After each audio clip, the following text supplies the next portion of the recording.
Welcome to Here Come the Details, a podcast show with Josh Fadem. Our team assembled at a moment's notice as the snowstorm of the decade descended upon us to discuss capture with our old friend, Western Doughty. Western is a local Tulsan known for his stellar photography work amongst other creative endeavors. Please enjoy.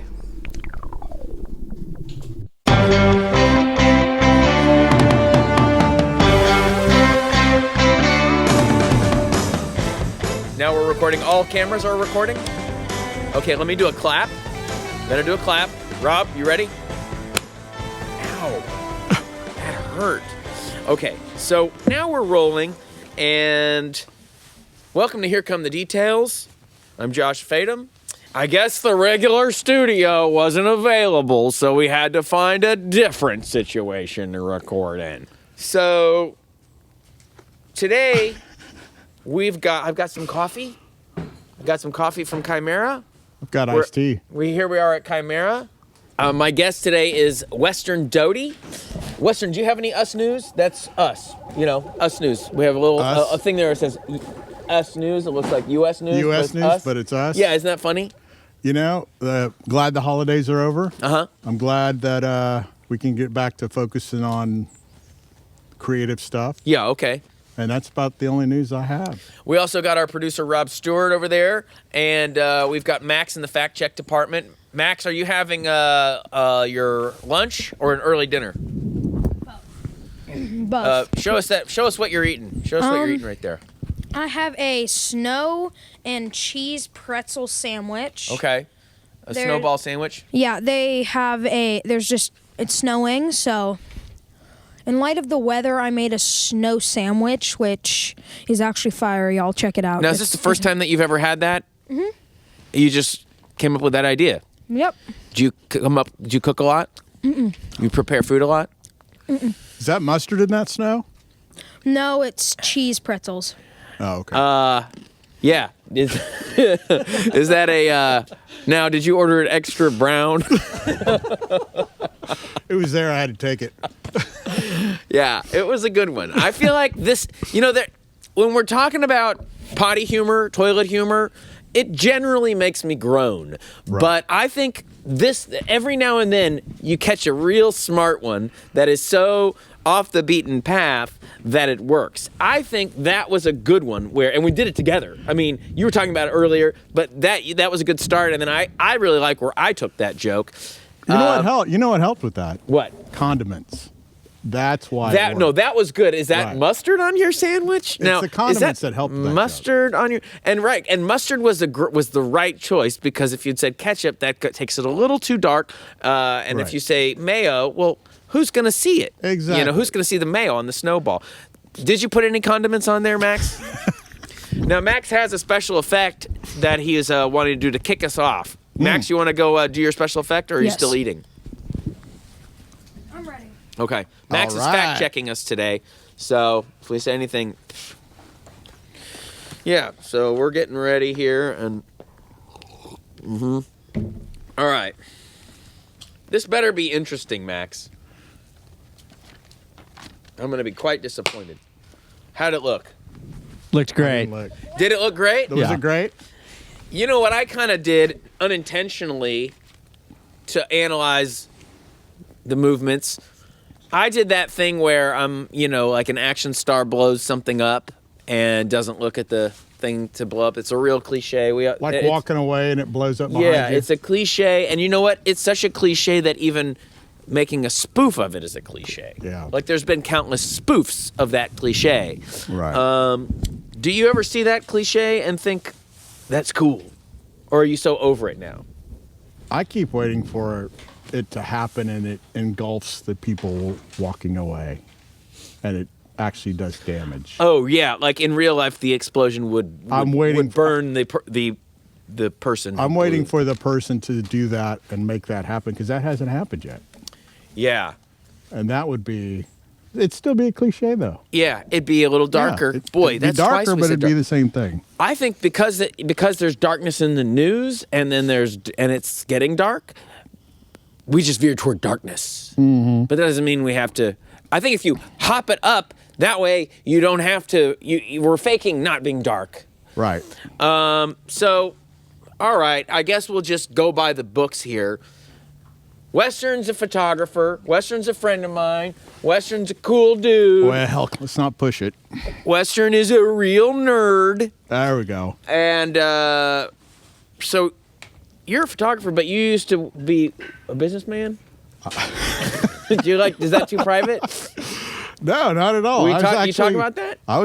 We can talk about that. I was one of those corporate dudes that wore the Dockers, played golf 3 times a week. Uh-huh. And everybody's shocked when I tell people that, but I did that for 19 years. So I just watched The Truman Show again on the other day, and I had already rewatched it in recent years, and I noticed that it's part of a trend of movies in the late 90s that when they came out, everyone was like, yeah, this movie's for me, and this movie's what it's about. And, but to me, it feels dated, and it goes in line with a lot of movies that came out from like 97 to 99 or Right. 2000, like Fight Club, The Matrix, I guess Ed TV is another one, that are kind of about like, is everything around me real or is this all an illusion? Right. And they all like reference, you really want to work at your desk job? Right. Like as if that's the worst thing on earth is to be a pawn in the puppeteer's scheme of a corporate desk job bullshit. So is that this? I mean, you are of the age that probably were you a businessman in the 90s? Here's what's even worse than that is doing it and knowing it, but doing it because you have to do it, and your wife at the time is going to school, and you have children, so you have to do it. And inside your mind, you're thinking, do this because the plan is get her through grad school so you can get out of this and do what you want to do. Yeah. And that was the plan. That was always in my head. The problem is that when you get caught in that corporate world, you get sucked into it, and you get sucked into the culture of it, and it's like a disease. Yeah. This is perfect. This is perfect, actually, for the multiple meanings of our topic for today. The topic, and Max, we should have blown the pop off when I introduced the topic. What we're discussing today is capture. Capture. We're discussing capture. I like it. Yeah. I like You it. were captured by the culture, by the corporate culture. What did you actually do?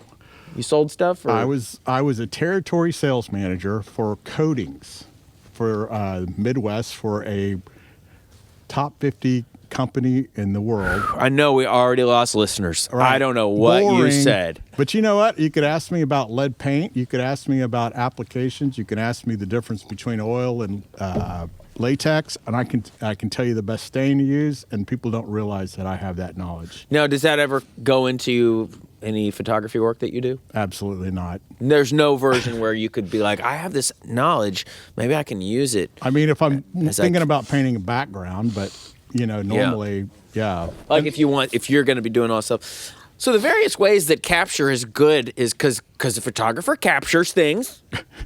You were captured by the culture. Yes. Capture is kind of like you get enraptured. Rapture is when the Lord takes some of the people away, the ones that he wants, the one that him wants, and he leaves behind the no goodies, the ones who weren't loyal. Right. The ones that aren't evangelical. Yeah. Now, rapture sounds like, I think rapture, when people say rapture's a good thing. Capture, no good. So, please rapture me, don't capture me. Has there been ever a song that says, does the song Rapture by Blondie, does she rhyme it with capture? No. Like, she's like, what do I get captured The song by the rapture? That's not the lyrics? I don't think so. The song is great until she starts rapping. Yeah, it's true. It's not good. Let's be honest. Yeah, it it's was terrible. a neat idea because this rap thing was just a street thing. I like actually thinking when things make a historical dent, I don't like to objectively weigh in and be like, it sucks. Right. Because it's already a famous classic song. Right. Historical song at this point. Right. But when you hear that part, it just doesn't. I wonder if it ever worked. Well, I wasn't. How old was I when that? I was probably 4, 3, 2, 1 years old. A lot of the young viewers won't know this, and she pays homage. She mentions Fab Five Freddy in the lyrics, who is a very important person in the culture. So there's that love. I appreciate that in her rap, but she's a terrible rapper. But I saw what she was doing. I think you know what? Maybe she needs more credit because she. What was this? Her first time rapping, and was first time anyone was rapping on a major studio release. But I ask you this: so if she'd been putting in the time rapping, then here's why that's also clever, because the song's called Rapture, and she's like, it's got the word rap in it. I'm gonna rap in Rapture. But where was the capture? Well, the song's not called Capture. Oh yeah, never mind. Maybe the capture is in the studio when they're recording, and they're like, can you believe how we're capturing Rapture? Maybe they were behind the console and they say, do you think we can get her to rap? Yeah, maybe. Hey, Debbie, honey, can you think? So, you're friends with Fab, right? Can we try this one more time? But this time. And then I heard that her gynecologist was in the studio and was like, as soon as this is done, you're due for a pap shimmer. Oh, what's going on over there? Yeah, we're getting. Are we getting electrocuted? Are there any sandwiches around here? Did you finish your sandwich, Max? No, almost. Max, are you fact checking our Rapture trivia? Yeah. Yes. Can you look up Deborah Harry and Deborah Harry? right? Let's give them the year AKA and Debbie the album. Harry. So speaking of Deborah Harry, who's a gorgeous woman, She's you great. photograph a lot of naked ladies, don't you? Oh, for blank sake. Don't you photograph naked ladies? I get asked that a lot. People ask you that. Well, because I feel like I've seen some of your pictures, and it's a naked lady, and I'm like, whoa, where'd Western find that naked lady? Rarely photograph naked women, and I've photographed probably just as many naked men, and no one ever asked me about the men. Well, I like seeing a naked lady more than a naked man. So I'm going to ask you about the naked lady. But I have a question. I actually did write down a question about naked men. Okay. So when you say to a man, I want to photograph you nude, Well, I don't say that first. you just walk into the locker room? Hey, would you mind pulling your pants down? Or you say, well, I just walk into the locker room and capture him. No, hey, buddy, I come here a captured second. you. Crawl into this knapsack. I gotta tell you something. Yeah, no. The thing of it is, most of my projects are based on an idea, and I basically talk about the idea, and then I explain what I'm going to need from them regarding the idea, and if they would be interested in doing it, and that's the approach I use, male or female. And how do you feel about models? You prefer a model or a non-model? Non-models, I would prefer to use. Because a non-model is going to primp his private parts up less than a model? Oh, good. We got the smoke machine. Yeah. That's what I'm talking about. And find the perfect shot. So, yeah. It's to be expected sometimes when you're an unorthodox trailblazer and you're trying to capture something special and new, like nature. That was it. Before we started talking, I was like, how is there a line between us sitting in the snow and the word capture? We're capturing something that you don't always get captured. So it's to be expected when you're trying to capture something unique and be an artist when you're in a businessman's world that there's going to be some fumbles and stumbles. Exactly. So anyway, I asked a question. He gave an answer. Then we had a sick riff. It was hilarious and funny. Max chimed in. It was clever and smart. Then I made fun of Max. He took it in stride because he knows that I respect him. And then something else. And then I made a joke about, I was like, can you believe it? And something like that. And then it turned out we had all that gold and it wasn't captured. But that's fine. That's fine because look. That's the theme. That's the thing. We're capture. Sometimes if you want to capture something, the reason it's called a capture is because the stakes are high. You may not get it. Stakes is high. The stakes are high. Is that a rap song? De La Soul, baby. That's right. I knew that. Now, they're better at rapping than Debbie Harry. De La Wouldn't you Soul, say? man. Yeah. You like Prince Paul? Heck yeah, I do. He's funny. I'm a big fan of Prince Paul. Yeah. So anyway, the question I asked, to rewind, to recap, and you know what? This is great. We're in the moment. See how in the moment we are? See how willing we are as creative artists to capture a new moment. Okay, we thought we captured it. We didn't capture it. Okay, so we gotta try to capture it again. But maybe we won't ever capture that. It's gone. It's gone off into the universe. So instead, oh God, oh my God, oh, All right. oh, All right. Oh. Ah. Ah. Ah. Oh. Ah. Ah. Ah. Ah. Ah. Ah. Ah. Oh. Wouldn't you like that character as a woman? Maybe you'd be a husband who says something uncouth about something. Honey, are you gonna pick your hair before we go out? Oh, you! Oh, honey, I'm sorry. That's funny. That is funny. Now I'm a comedy specialist. I can tell you now, that was funny. So, do you prefer when you're capturing nude? Yes. When you're capturing a nude man, as opposed to a nude woman, I prefer looking at a nude woman. Okay. But when you have to capture a nude man, do you like a model or a non-model? Non-models. I prefer working with non-models. Why? It's hard because when you work with a model, experienced model, they can take direction a lot easier. And that's good.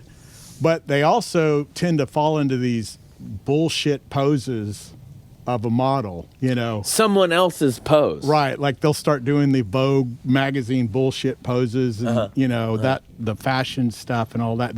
It's just automatic for them. They won't take direction well from a natural setting standpoint, if that makes sense. I thought you were going to say from a natural talented photographer. Well, that too, but They won't take direction well from a natural. Finish that sentence. It's natural, awesome photographer. Yeah. Oh, so you did say what I thought you said. Okay. So, and then now, if you're ever stuck working with one of these damn professional models, do you try to find ways to be like, how do I capture them in? I usually have a pre-meeting, and I explain to them. I'm like, listen, this is what I'm trying to do. This is what I'm going for. This is what I don't want to happen. Yeah. I know this is probably not something that It's going to be a little unorthodox. This is unorthodox. This is different. You say it's going to be a little unorthodox, but trust me, I used to be a businessman and I gave it all up. I was in coatings, damn it. I know what I'm doing here. Coatings? Coatings, paint. Yeah, boy, in this weather, I could use a coating right now. Hey. Yeah, that's interesting. So when you take a picture of a nude man, do you really favor... When you take a picture of a nude man, do you really favor getting a nice tight photograph of the genitals? No. The genitals, there has to be a purpose for them to be naked. Like I did a yoga series, it's all nude. Yeah. Okay? But there is a purpose behind it. Yeah. And now tell me about the yoga series. Actually, I got the idea when a fellow artist from Tulsa, Joe Ando, had a comic strip placed in that was published in Playboy. Ooh. And, Go on. all right, so Leroy Chapman, old friend of mine, got me the late Leroy Chapman. Yeah. One of my best friends. He got the Playboy for me. He brought it to me, and so we're sitting there. I'm thumbing through it, and I hadn't looked at a Playboy in 20-something years. Yeah, right. I grew up with him. Right. Yeah, I only read it for the articles. I'm looking at Playboy every day. Yeah, no. But go on. And I'm thumbing through it, and I happen to come across this pictorial of nude yoga in Playboy. From what year was this magazine from? Was it a vintage Playboy? No, it was the latest edition because I was looking at Joe Ando's. Was it erotic? It was intended. It was terrible. I mean, it wasn't.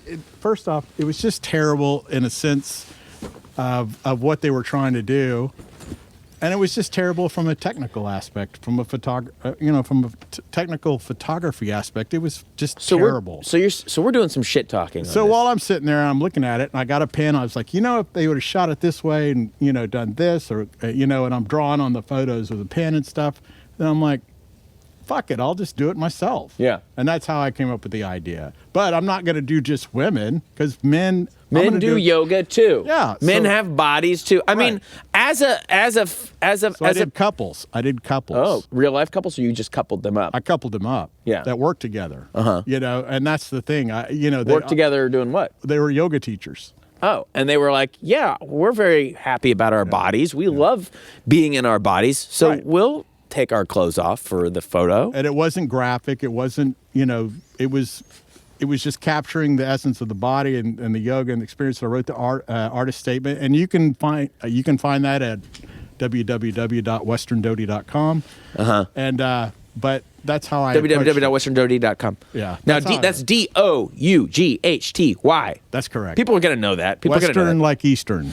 Do you think there was a meditative aspect to your project? Me personally, I was not well versed on yoga myself, and that's why I sat down and talked to the teachers of yoga, and I explained to them what had happened and why I came to this idea and what they thought about it. And I wanted to make sure that I wasn't, being disrespectful myself. Right. So you did the research. Right, absolutely. And that's very important, is the research. Now I got to be honest with you. Yes. I think about those pictures. I think I want to see those pictures. What pictures? The ones that you're talking about. Well, just go look at them. Yeah, but I'm not like I want to see those pictures. I'm like I want to see those pictures. You want to look? Oh, you want to see them? You know what I'm saying? You want to see them in a devious way. I want to see those pictures. You know what I'm saying? Dude. No? Never mind. I don't know how to, You don't know how to even respond to that. I mean, Should I just check out the Playboy? I think you should go look at Terry Richardson's photos. I actually wrote down something about Terry Richardson. Now, I had a question, about capturing. I wrote down about the aesthetic of Polaroid. Oh, okay. And that's a sincere question. Yeah. When you think of a Polaroid, like, you know how some people, Polaroid has kind of wow, it's really coming down. I told you. Some it's people, coming. Polaroid has like a connotation of creepy. You know what I mean? There's been some good work with Polaroid. I agree. I love Polaroid. I think it looks cool. I think it captures something really interesting. Right. But don't you think that now Polaroid has a creepy connotation? Like, that Fiona Apple music video that Mark Right. Romanek directed, Criminal, and the whole music video looks like a Polaroid. Right. And I think they attached a light to the top of the camera, so everywhere you go, it is lit like a Polaroid photograph. Right. You have. How do you feel about that? You have that creepy element that's always attached. You have that creepy element of photographers in general. Sometimes, like. It's always like some serial killer movie. My biggest influence on my photography is actually a film director, and he's done some amazing. And he was a photographer. You talking about Larry Clark? No. Who are you talking about? Talking about Andrei Tarkovsky. He's Russian. But you said film you do like Larry Clark. director. I don't like Larry Clark. I thought you said that you were inspired by him. I was inspired by him actually to get into photography. Oh, yes. Because I was a kid at the time, and I found my dad's Tulsa book. Yes. Okay, so that's what inspired me, because I was looking at the book. Yeah, the Tulsa and book. I saw the If you don't know, grain. Tulsa is a famous photography book. Larry Clark, who would go on to direct films, Right. famous photographer. Most people know this. If you know this, you can look at it. He also directed famous movies, Kids, Bully, Right. blah, blah, blah. And kids and bullies are. There's artistic merits to Right. They're his good films. movies. And anyway, though, so Tarkovsky is your big inspiration. Tarkovsky's my biggest influence. Larry Clark got me interested in photography because that's the very first time a photographer grasped me, and that's what got me into photography, because of my dad's book. But Polaroids, I've seen some beautiful work in Polaroids, to answer your question. Yes. Yeah. Now, The Polaroid SX 70 camera. We won't talk about that because it's boring. But that's the technical parts of it. It's a beautiful camera. There's probably some photographer out there who's like, please talk about it more. But I guess what I'm interested in and the why nudity. Yeah, I'm like, do you ever photograph a nudity with a Polaroid? Yes. Max, tell us the difference between naked and nude. Perfect lead-in. I have a follow-up question about the why I mentioned that Polaroid. Okay. But So, the difference between being nude and being naked, being nude is being unclothed in, just like being unclothed. But then naked means being like unprotected, vulnerable, and Yes, like, vulnerable. Yes. That's Now right, that is open to, a connotation. like, yeah. That is almost like a metaphor. It takes a lot of metaphorical definitions. Very good, Max. That was a good Right. good fact check. Now Absolutely. back to Polaroids. My Polaroid question. I feel like we were talking about Polaroid has a sleaze connotation because it's lo-fi, it's quick, it's snapped, it's unprofessional, it's captured. But do you think that, I don't know, I guess I'm always interested in what came first, you know what I mean? About what came first?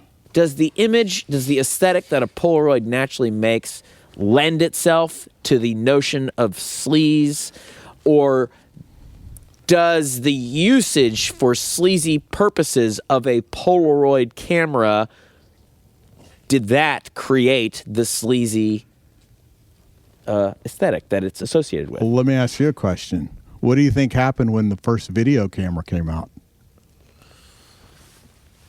What did people do?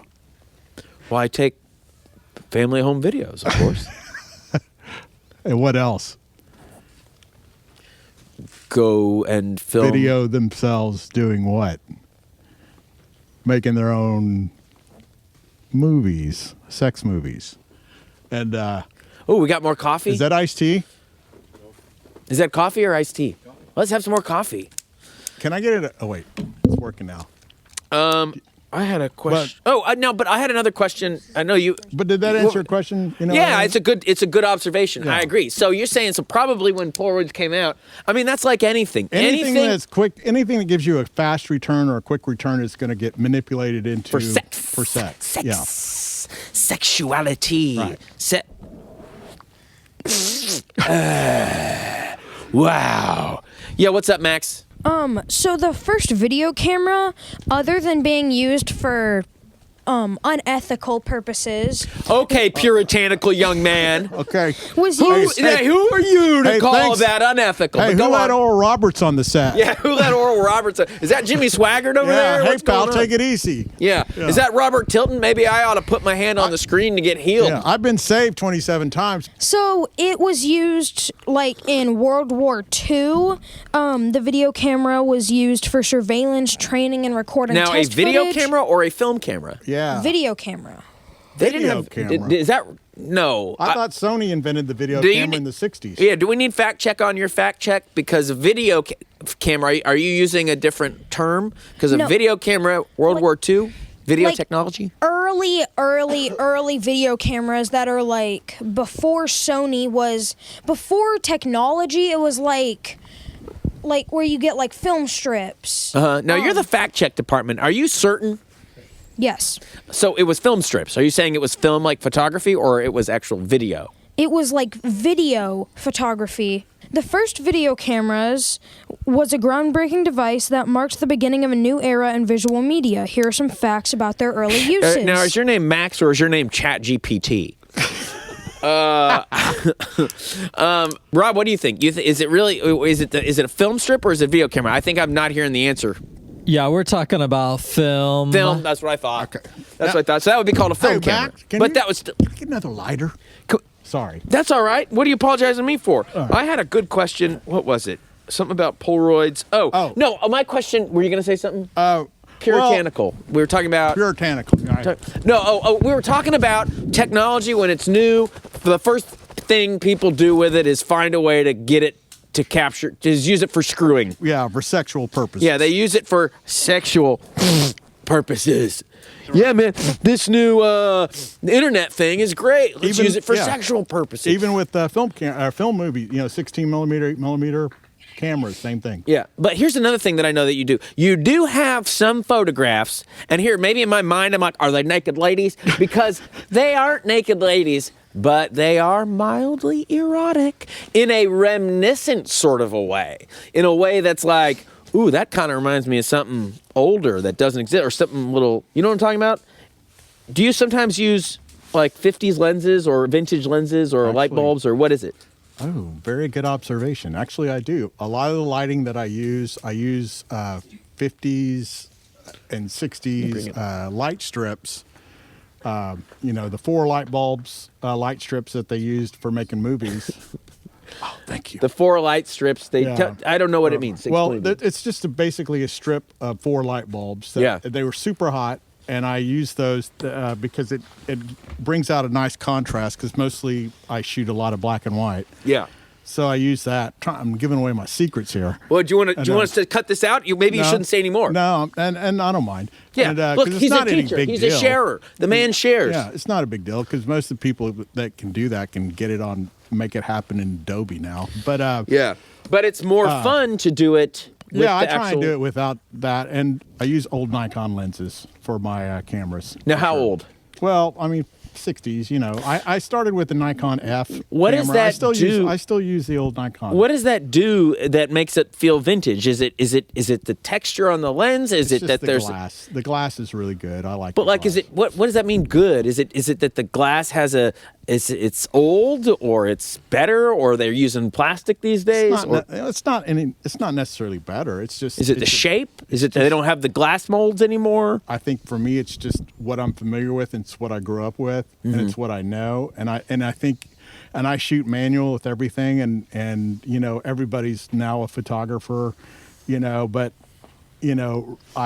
I would hope that everybody who thinks that they're a photographer knows how to use a camera in a manual way and not any other way. Yeah. And with these lenses that I use, I'm very familiar with, and the glass is just really good on them, and the glass is good on Nikon lenses that are made today, but you're going to pay, $1,200 for them and things like that. And I have these vintage lenses that I feel like my 50 millimeter 1.4 equals them, that's all. I taught a class on film noir. Yes, you did. And I had you come speak about the photographer Ouija. Great photographer. Great photographer. He had a big influence on film noir, the film noir aesthetic. But how did you know so much about Ouija? Well, you just researched it all. When you asked me to come speak, Ouija also big influence on Stanley Kubrick. Right. Yeah. Exactly. Amongst other people. And he was considered. Arthur Fellig was his actual name. He was accused of being, and maybe rightfully so, maybe not, exploitative in his work. But maybe exploitative is a color on the palette. Do you agree with that idea that a genre, that once a genre becomes so tired that it in itself becomes a color? You know what I mean by that? It'd be kind of like the Polaroid thing. Like, people now have an association of Polaroid is creepy. So if you take a Polaroid picture, like, that looks kind of creepy. You know what I mean? If there's a purpose behind it, it's not exploitative, in my opinion. Right. But their idea of exploitative. Most of the time when people react to something, it's their shit. It's not the photo. Right. It's their problem. But there's a collective. Some people have collective. Right. A collective. It's like we all agree that's a problem, right? Puritanical Max. Where'd Max go? We sent him inside to warm up a little bit. Oh, smart. The kid's got to warm up. But it's like Larry Clark. Okay, great. You got a bunch of photos of young boys with their shirts off. It's just exhausting and boring at some point. Mm-hmm. You know what I mean? There's no point. Mm-hmm. There's no purpose behind it. Come on. Right. Right. That's exhausting. Ouija, however, back to the point. Yeah. I mean, this guy was groundbreaking, and how he went about getting to the crime scenes, being the only dude that was alerted about the crime scenes, getting there before the cops, starting off that way, his setup. Also, just the stuff he was photographing. Right. And maybe I don't know. The technical, I'm speaking on the technical aspect, the camera setup, the tripod, the way he shot. I mean, it was all masterful. Yeah. So you're speaking on the technical part. I'm speaking on the content part. Right. I mean, and the content. We make a good team. The content's good. The content was great. It's dirty. Mm-hmm. Grimy. Makes you feel like you're there. Also, ages well. Absolutely. Because when we see pictures of that era, we don't typically see street photography. And it hadn't been done. And you don't think it'd been done at all, kind of even by accident? It'd been done by accident, not in a concise, clear way. What is this reminding me of? What's happening? Twin Peaks: The Return. Did you see it? You know I'm in it. Yeah, I know. Did you see it? You know the part with the huntsman? Wait. You know the part with the huntsman at the gas station? Listen, I lost. Do we have a flickering light? Listen, I lost my.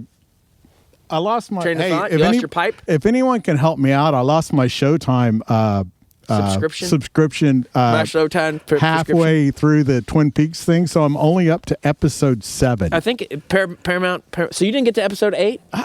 Oh man, that's the one That's the one people. I know. I mean, the whole series. And if anyone would mind emailing me their passcode for Showtime, Paramount Plus, it's Paramount. I don't think that Showtime doesn't even exist anymore in the login. Really? It's also on. Is it on Paramount Plus? It's also on Blu-ray DVD. Oh, I guess I can buy it then. Fine. Buy the damn thing. All right. I Fine. might get $4 out of it. Oh, well, if you're gonna get some money out of it, I'll buy it. I don't know how they did it, but there's like a mysterious gas station thing, and there's a flickering light, and there's the smoke machine. Anyway, that just reminded me. People who like Twin Peaks: The Return might catch that reference. Hey, what movies about with snow do you like? Fargo. Oh, that's a great snow movie. It's John Carpenter's The Thing. Oh, The Thing, man. I tell you what, The Thing. McCabe and Mrs. Miller. I haven't seen that. Oh, really? We're talking about photography. Yeah. I get that famously has a thing where Vilmos Zsigmond did. I think he did something called he flashed it or something like that. So it's got a real strange look. Someone else who can speak more about cinematography could tell you better. I could parrot what I read about it at some point, but it did some interesting stuff. They flashed the film before they shot on it, I think. A Simple Plan, Billy Bob Thornton. Yeah, that's kind of like a sister movie to Fargo, don't you think? Right. Yeah, I know Coen's. They may have produced it. I don't Did think they? I know that they. I know that they and directed Sam Raimi were buddies. What about? Now here's a snow movie that I'm always referencing. That I'm like, that looks so boring. I can't even sit through it. Jeremiah Johnson. I love that movie. Is it? Maybe. So you say I need to watch it? You haven't seen it? No. I always think every time I start, I go, Josh! this movie looks cool, and then I think I'm going to get bored, and then I don't watch Let me it. tell you, Jeremiah Johnson is what that piece of shit Dances with Wolves wishes it could be.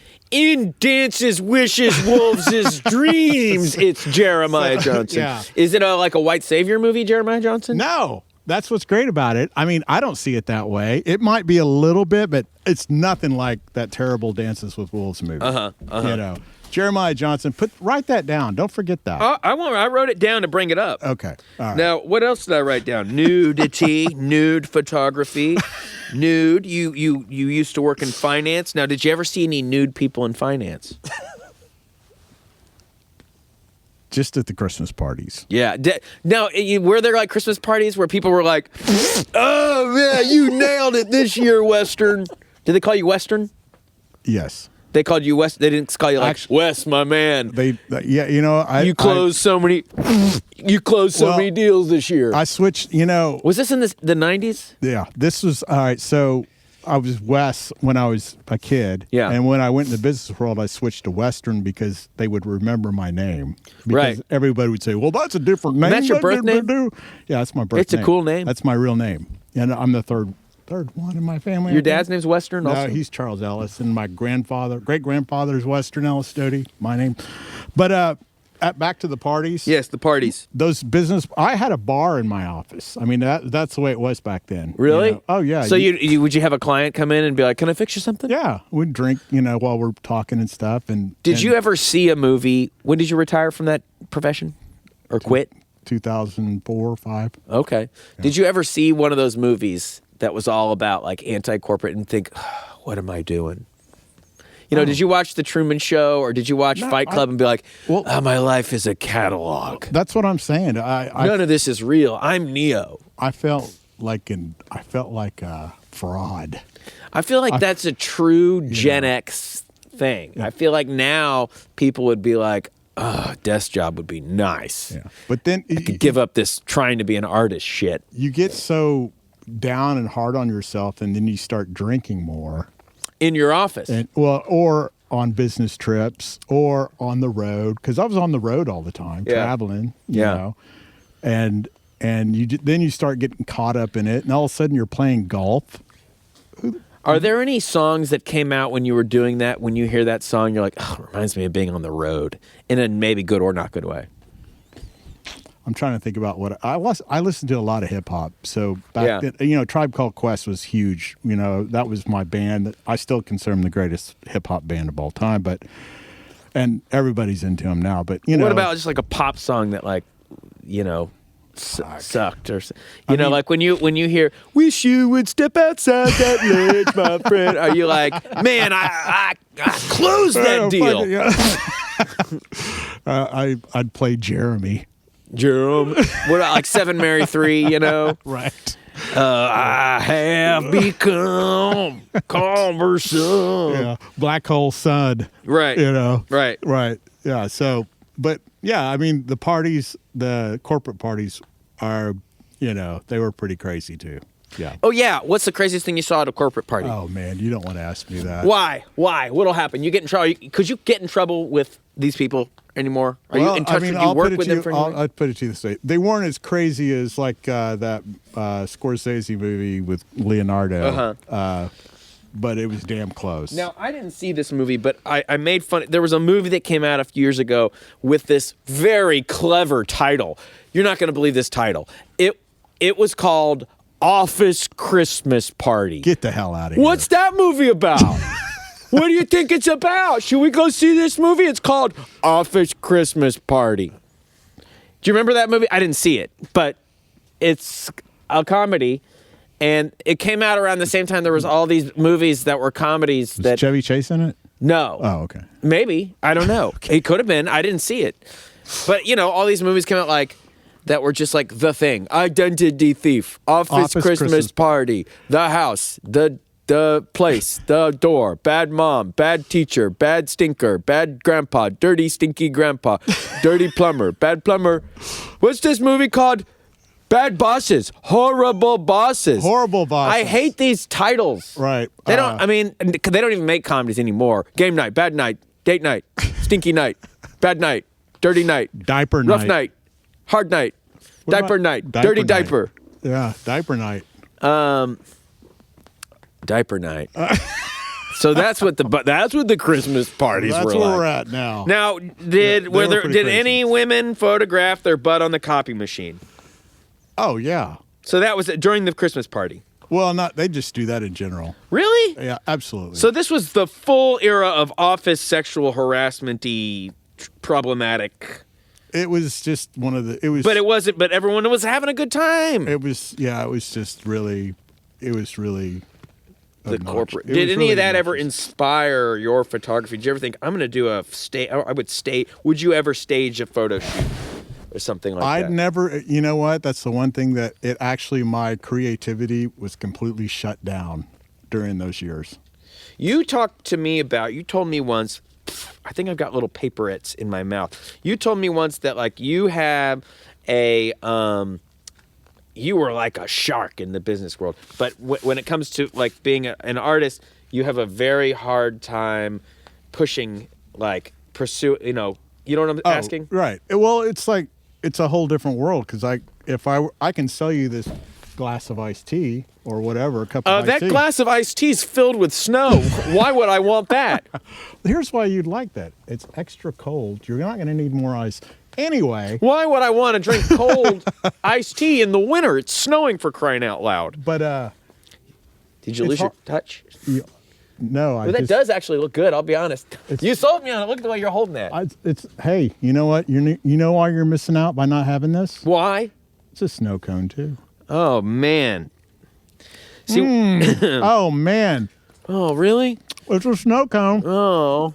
How's that hot coffee? Because I bet it's not a snow cone. I'm just stuck with hot coffee for Christmas. Well, what I've actually got here is a biodegrading piece of paper with notes that I've been trying to well, you're turn going the to ask page. me. You're going to ask me it, but it's harder for me to sell myself. Yeah, as an that's artist. That's right. That's what I wanted to know. Yeah, and yes, it is hard. It's hard for me to talk about or sell myself as an artist than it is for me to sell a product. Absolutely. I can relate to that. Yeah.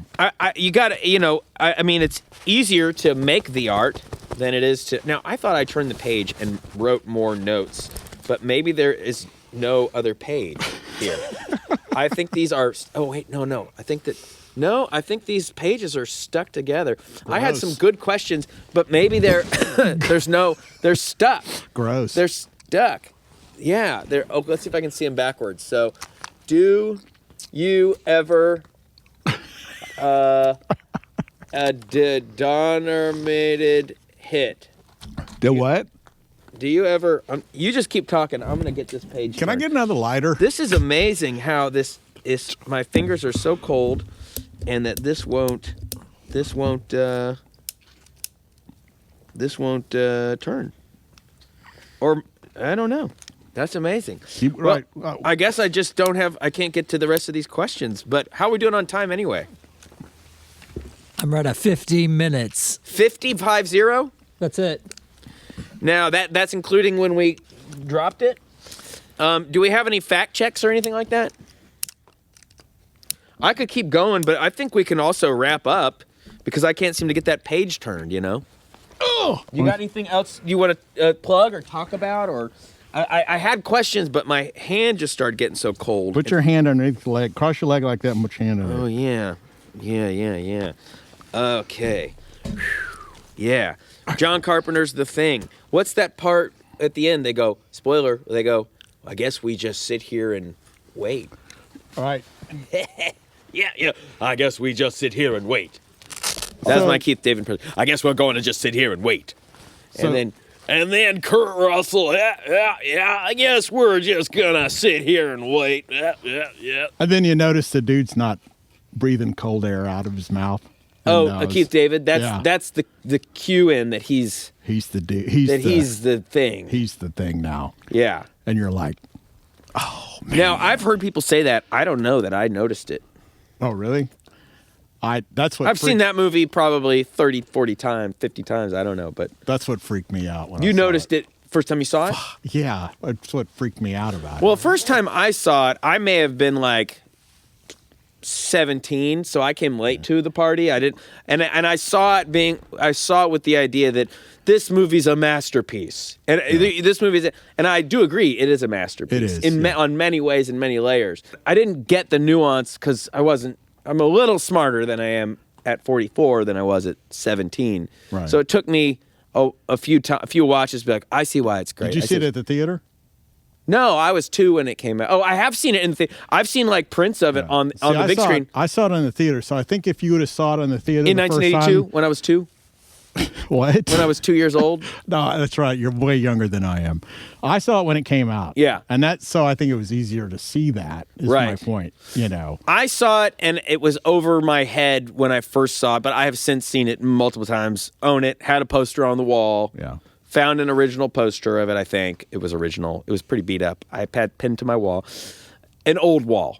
Not my current wall. If you come to my place now and you're like, where's that thing poster, you big liar? It's not my current wall. What were you going to say? You know what I had on my walls as a teenager? What? Boobs? Not boobs. This is how cool I was. And it wasn't because of the movie. I saw the movie, and I didn't really understand it as a teenager. Yeah. But the movie poster was so fucking cool. Which one was it? Sorcerer. Oh, that is cool. That movie poster was so wicked. Was it just the truck on the bridge? Hell yeah, it was. You know, I found a Sorcerer soundtrack on vinyl in the bin Tangerine the other Dream. day. I found it, and I was like grabbing it. I watch that movie once a month. That's how much I love that movie. Does it get better every time? It actually does. It's so good. Some things wear out when I rewatch it, and some things get better. Like, the more I watch it, the less effective the second half of the movie gets, but the better the first half of the movie gets. The first time I watched it, I was kind of like, what's going on with this first half of the movie? Right. Then that second half of the movie is like, I can't believe that this is a movie. Right. The more I watch it now, the more that first half of the movie is like, how did they do this? Right. And then the second half of the movie is still great, but when you know what's coming, you know what's coming. Right. You know what I'm saying? Do you agree, disagree? It doesn't matter. Well, when I work in the studio, I just put movies on that play while I work. Yeah. Whether I'm they're just playing in the background, but I look up and see them or watch them while they're playing. And Yeah. that's one of the movies I play at least once a month that plays in the background. I think I'm ready to wrap up because Wrap it I up. can't seem to. I'm really frustrated that I can't. Are you going to wrap it up? Fat Fine Freddy telling everybody style to be done. DVD. How shall I wrap it up? Oh, she was so terrible. But Videodrome's a good movie. Videodrome's awesome. She's great in that. She's great. You know, Great and everything else. I love Debbie Harry. Oh yeah, we're not pissing on Debbie Harry. Yeah. Look, she was the first. Did you We're turn it not off? shitting on her. She brought rap to the Yeah, she mainstream. brought to the mainstream. Yeah. Look at this. She just sucks as a rapper. That's Look all at I'm this. saying. Look at this. Hold on. Look at this. Snow vision. All I see is snow. Ooh, this is kind of nice on the eyes. Ooh. Oh. Ooh. I'm not trying cold. It that. froze my Yeah, eyeball. there's no way in hell I'm doing that. Really? It was nice. Yeah, no. It was nice. I mean, Max ate a snowball sandwich. That's right, he did. Is Max out of here or is he inside? Condiment Still inside. snowball. That's cool. All right, Rob, any final fact checks? No, I think we're good for tonight. Okay. Oh, I wanted to ask you about the street photography stuff and when you okay, capture sure. something, just get that out real quick. No. The street photographers, they capture. There's a big debate on whether they invade people's privacy and such by getting. There's a lot of photographers that get right up in people's faces, famous ones, and then there are people who shoot, far away or whatever. But a lot of that's capturing. There's, it's just quick reaction type stuff. That I consider that capture photography, and some of it's good, but there's also a debate about whether it's intrusive and, not very Ethical. ethical and Right. It's getting into people's personal space and Yeah. Sometimes though, when there's a good photograph, you're like, wow, that's an amazing photograph. And then they tell you, how they did it. Right. And you're like, that's what they did. And then that's a bummer. But if you don't know how they did it, which you think probably some of those street photographers might, maybe. Yeah. Did you watch that Vivian Maier documentary? I did. It's a pretty good I did. documentary. Yeah, What do you think about her? I think that she is amazing. Her work's amazing. You know, I really do, and and I'm glad that if you think about her work, now think about how many people like her's work that was just tossed in the trash. Yeah. You know? That's, yeah. Now, that's one I wonder because it's how much of that, because I saw that documentary and when you look at her pictures, they're amazing. How much of that is like, it's amazing because it's like of the time, and how much of like, if you see something today and they're doing today's version of that, are you like, whatever? You know what I'm saying? Here's what's amazing about her work. This is just a what if question. Yeah. I objectively think it's amazing, but It's amazing. Her work is amazing because just from a technical aspect, it's amazing. Her framing's amazing. How her subjects. her subject matter is amazing. It's everything's just from a technical aspect. It's great work. you know that movie Capturing the Freedmans? Oh yes, I think that movie's kind of shit. yeah, Yeah, I think that director Andrew Jarecki, yeah, kind of shit. yeah. He seems like a sneak. He seems like he was Were you trying going to say Scuzz? Scuzz, you could sub in Scuzz. I Yeah. think he made the Jinx documentaries too. Right. That first one is pretty fun. I think I kind of half watched the second one on TV, the Jinx documentary. I was like, Yeah. this sucks. This is nothing. No point. But the Capturing the Freedmans one, it's just Yeah. trash. Yeah, It's just trash. I didn't want to get into it. I just thought of capture, and Yeah. and bad title, Jaron title. You might as well call it Bad Freedmans. Office Christmas Freedman. right. Horrible Freedmans. See you around the water cooler, Friedman's. Yeah. Water cooler. Fist fight. Central Intelligence. These are movie Another titles. Kevin Hart movie. Kevin Hart. Not another Kevin Hart. Not another. He's the worst. He's the I don't have a worst. problem with him. I do. I haven't seen enough stuff to have a problem. I just don't like. I just think he's a terrible comedian. So I haven't whatever. watched enough stuff. Now, I saw a thing in my reels that made me laugh, where I think that made me say reconsider Kevin Hart, where there's a clip, someone will find it, there's a clip where Except when he does stuff with Snoop. That stuff's funny. Is it good? Well, Yeah. Snoop, people love Snoop. Yeah. There's a clip where Don Cheadle and he are talking, and Kevin Hart asked Don Cheadle. Also, by the way, something that freaked me out. I think I'm the same age as Kevin Hart. Okay, I know what you're talking about. Yeah, And so he's talking to brings up Don Cheadle, and Don Cheadle says his age. He says his age, and Kevin Hart goes, "Damn!" And then Don Cheadle's like, Right. "I don't know. It might be a bit, or it might be sincere." Don Cheadle goes, and then Kevin Don Hart's like, Cheadle's my age. "Is he 54?" I'm a little older than Don Cheadle. Yeah. and I saw that. It was funny. I thought it was funny, and I was thought funny. Don Cheadle was funny in it, and I Right. thought Kevin Hart was funny. Right, in it. that was so that funny. made me say, Yeah. Kevin Hart, he's funny. 'Cause there's the part that made me laugh. I'm recapping a reel. By the way.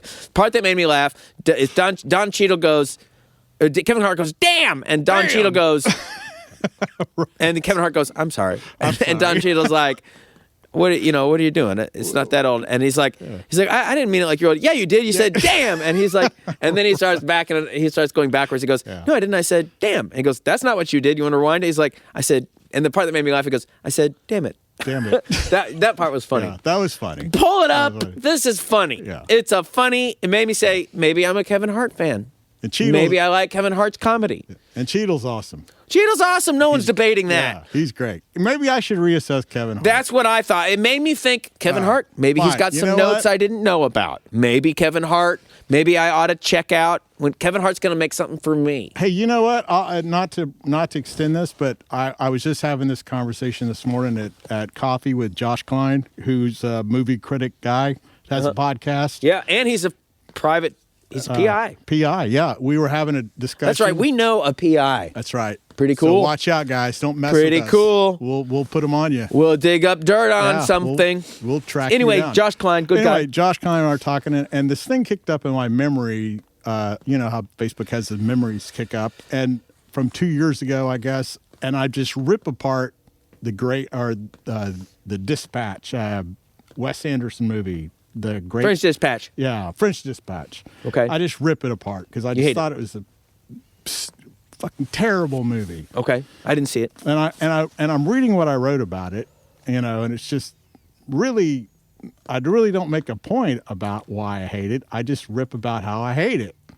And I'm telling Josh this morning. I'm like, that's kind of stupid of me to do that, since I really didn't make a point of why I hated it, except that it was typical hipster word salad that Wes Anderson does, but Wes Anderson has some great movies too.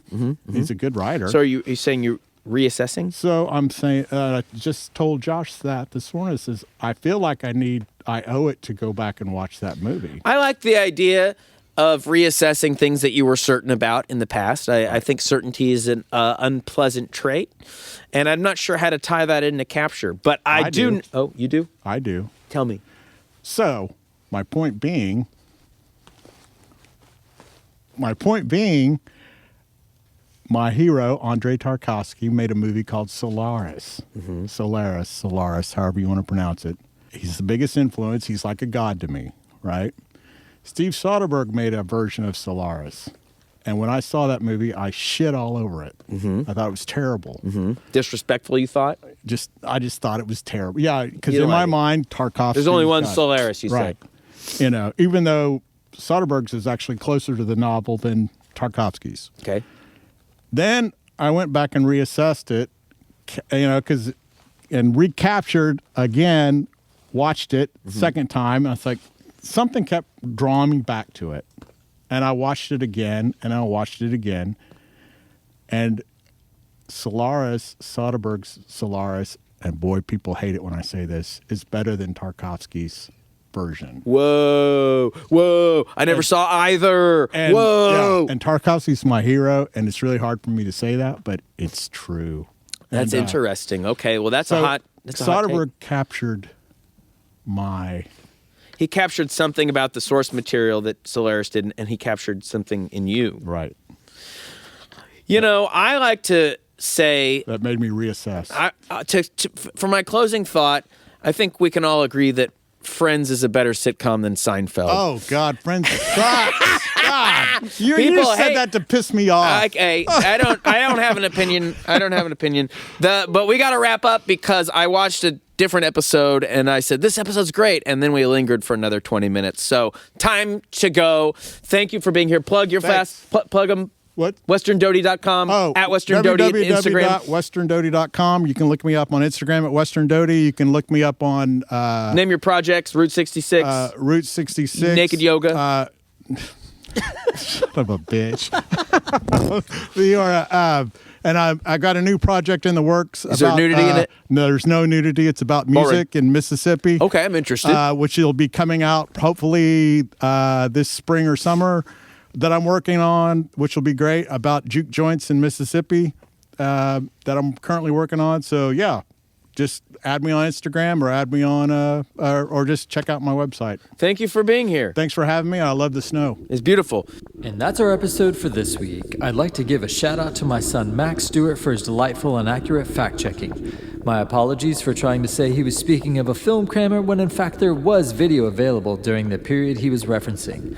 A special thank you to Jeremy Lamberton for editing and location design, Ian Upton for direction, Max Stewart again for fact checking, Brian Gerges and Dean Minta for our theme music.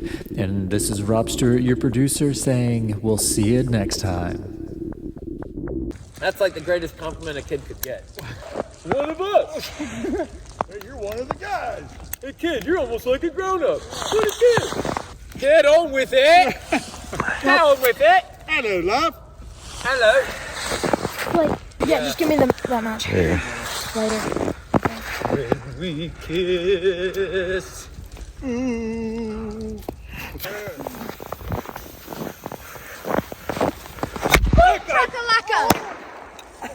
There it goes. Look out. Go grab that. Oh.